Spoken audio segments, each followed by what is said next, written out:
Media మిత్రులకు నమస్కారం. Congress party Telangana రాష్ట్ర ప్రభుత్వం శ్రీ రాహుల్ గాంధీ గారి హామీ మేరకు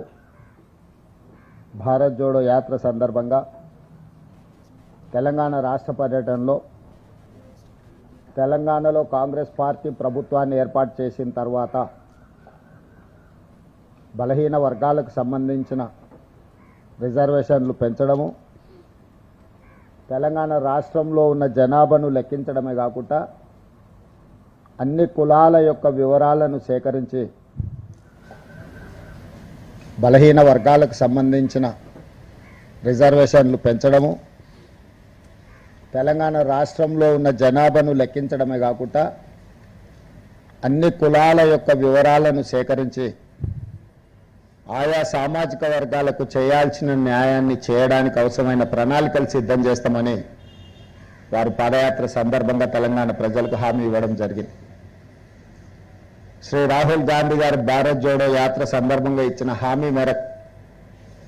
తెలంగాణ రాష్ట్ర ప్రజలు తెలంగాణలో కాంగ్రెస్ ప్రభుత్వాన్ని ఏర్పాటు చేయడం జరిగింది. తెలంగాణలో ప్రభుత్వాన్ని ఏర్పాటు చేసిన మా మంత్రిమండలి ఫిబ్రవరి 4, 2024 నాడు మొదలుపెట్టి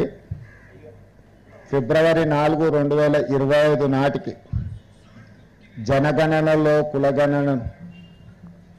సంపూర్ణ వివరాలను సేకరించి ఆ వివరాల సేకరణ తర్వాత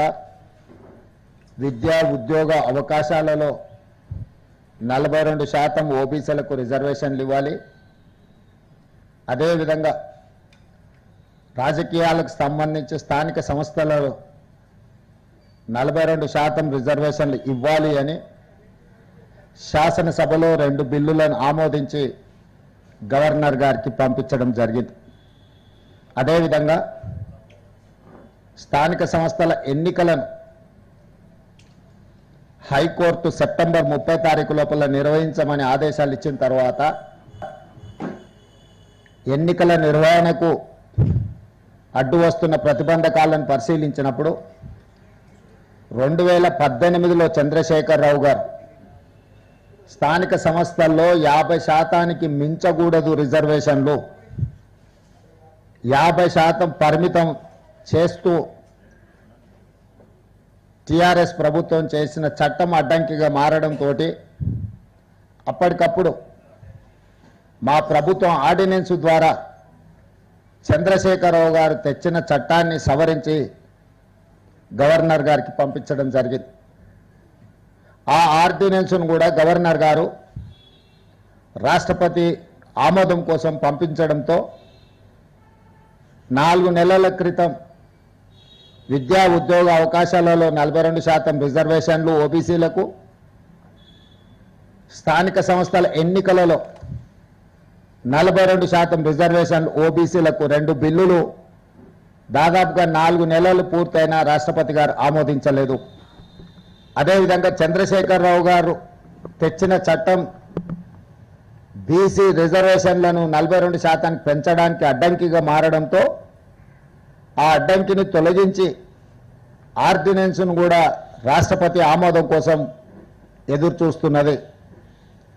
క్షేత్రస్థాయిలో మేము చేయాల్సిన ప్రయత్నాలన్నీ చేసి అన్ని రకాల చట్ట సవరణలు చేసి శాసనసభ ఆమోదం పొంది ఏకగ్రీవంగా శాసనసభలో ఉన్న బీఆర్ఎస్, బీజేపీ, సిపిఐ, ఎంఐఎం మా ప్రభుత్వం అందరూ సభలో చర్చ పెట్టి అందరి ఏకగ్రీవ ఆమోదంతో ఢిల్లీకి పంపిన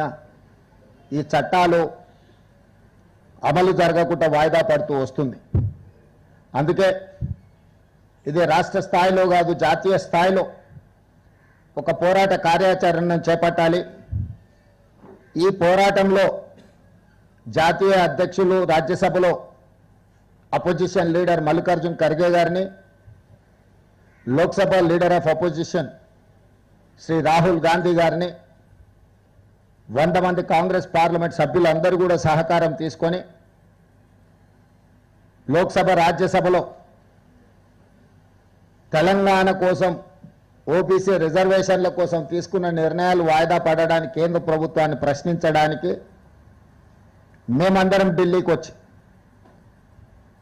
మిత్రులు పిసిసి అధ్యక్షులు మహేష్ కుమార్ గౌడ్ గారు, ఉప ముఖ్యమంత్రి బట్టి విక్రమార్క గారు, ఉత్తమ్ కుమార్ రెడ్డి గారు, మిగతా మంత్రివర్గ సహచరులం అందరం కూడా ఇందిరా భవన్లో స్పష్టంగా అధికారిక కార్యాచరణలో మేము తీసుకున్న విధానాన్ని ఈరోజు వాటి పరిస్థితులను అందరికీ వివరించడం జరిగింది.